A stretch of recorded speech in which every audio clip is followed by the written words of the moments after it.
Outlet Liquor is your place to buy a case. Stock up and save when you shop the lowest prices available every day at Outlet Liquor. You never have to wait for a sale. The more you buy, the more you save. Only at Outlet Liquor. What's your outlet?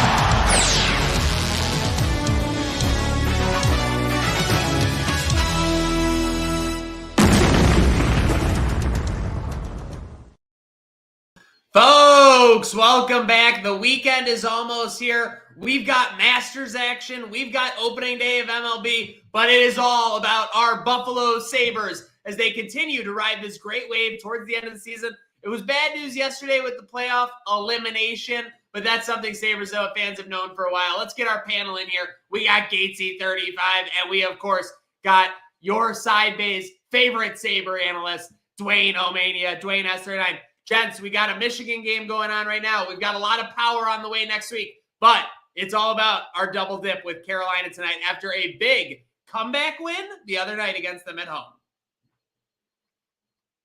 Portillo as well. We'll see.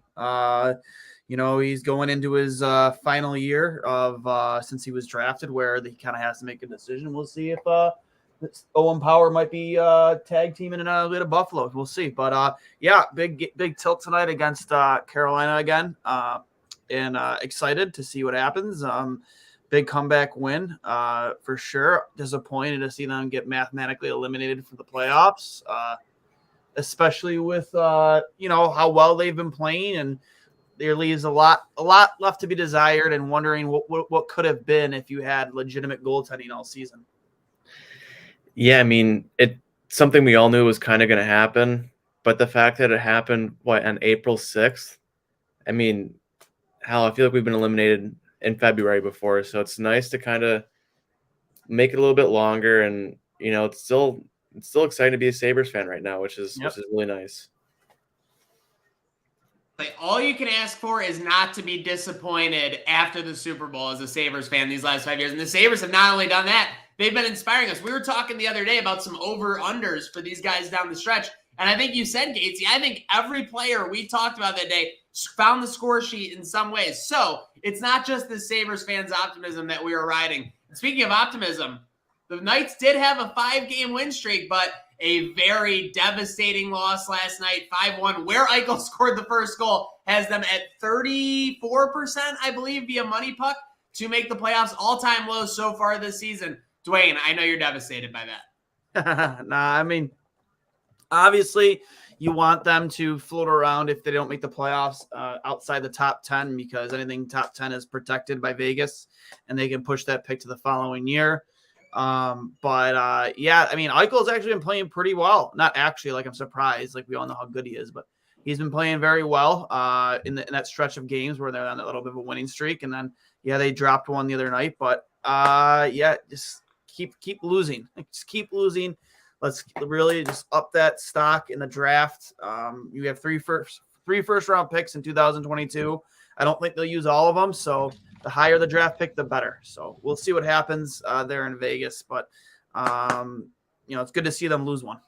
Oh, of course. And Gatesy, it's like Dwayne said, it's not surprising that Eichel's playing well, but I think that's the craziness of sports, that he actually is playing pretty well, and the team is struggling overall for the Vegas Golden Knights. Yeah, and this is a franchise that's always had success, and I don't say it's weird seeing them just not being able to be a decent hockey team, but it's definitely off-putting. They miss Mark Stone. Yeah. They really do. And they haven't had the goaltending since Leonard went down. They probably made a mistake trading Marc-Andre Fleury to start the season. Probably. Yeah. Well, it's tough to pay. It's tough to pay two goaltenders close to between $6 and $12 million. Did Flower want that much money though? I mean, he didn't go and get a huge bag. Yeah, I mean, but he deserved it. That is true. That is true. And now what is he rocking, like a 960 save percentage for the Wild or something absurd? Oh my gosh. Yeah, it's kind of wild that he's on his third team since winning the Vezina last season. Pun intended. And speaking of puns, no one team should have all that power. So the scuttlebutt around the water cooler today, boys. Next week, Owen Power, Buffalo Sabre. Dwayne, say it isn't so? I would say if they lose tonight, which I hope they don't, because I think it's important for the development to play in these high-pressure games and go win a championship. But if they were to lose tonight, I wouldn't even expect them to even get that done maybe until Monday, because what player wants to really deal with that, like after a devastating loss right away? Gatesy, I know you could probably speak to this, your mind is on your team, your brothers, and just – you're devastated, especially with the expectation of what they're supposed to be from before the first puck even dropped in the season. I would expect that probably to get done on Monday. And I'm very curious to see if Eric Portillo comes with them, because with the season he just had in Michigan, I know a lot of the hype around Levi is there, and rightfully so, but Eric Portillo had a phenomenal season, 30-plus win season, like a 926 save percentage. He had an unreal year with the Michigan Wolverines. So, and at 6'6", I wouldn't be surprised if they try and make a push to get him in Rochester, or maybe even a game or two in Buffalo. We'll see. But I'm excited for the potential of both of them being Buffalo Sabres by midweek next week. Yeah, I mean, it's already exciting right now to watch the Buffalo Sabres. I can't imagine like Owen Power's first game. Like I forget that he's a Sabres prospect. Like every year, I feel like our first round pick is, talking about him all the time. They're on the team, and now we have the number 1 overall pick, and they're just going to be inserted into this already dangerous lineup. Like, that's honestly really exciting as a fan. And Portillo, I don't know, he's an interesting goalie prospect for me. I don't love his game per se. Like, I prefer Levi, but if we could get Portillo up and play some games in Rochester and see what happens, I don't see why not. He's 22. See what happens. And speaking of seeing what happens, Buffalo, Carolina tonight, 2006's biggest rivalry in the NHL. With that said, where are your eyes tonight on this matchup with so much good going on for the Sabres? Gatesy, let's start with you. I mean, I think we talked about it last time, how Carolina won like 11 out of the last 12, and it's hard to beat a team that many times. And if Buffalo can win back-to-back games in such a short span against Carolina, that would be huge. Carolina's going to come out hot. They're trying to get better playoff seeding and stay like at the top there. And it's hard to lose to Buffalo twice in a row like that mentally, I feel like, for a team. And I think they're going to come out hard. And if Buffalo can ride that wave in the beginning and stay with it and have a decent game, that's going to be huge for this team. 100%. I know a lot of people are concerned about draft position, especially when you're mathematically out of the playoffs. But honestly, I'm done rooting for this team to lose. I think winning is much more important right now, more than anything. Honestly, I mean, if we lose out on Shane Wright, then honestly, whatever. Like, I don't care. I'm done rooting for lottery picks, man. Like, we have 3 first-round draft picks. You have the first overall pick from last season on his way in. You have like an insane amount of cap space to work with to either get it done in free agency or via trade. Like, this team's going to be a lot better next season. And with the level they're performing at right now, add in, a good, solid stay-at-home defenseman to play with Owen Power, maybe another one to play with Rasmus Dahlin, because I'm not really sold on Yoki Haru. Give me either another center or winger to play in your top 6.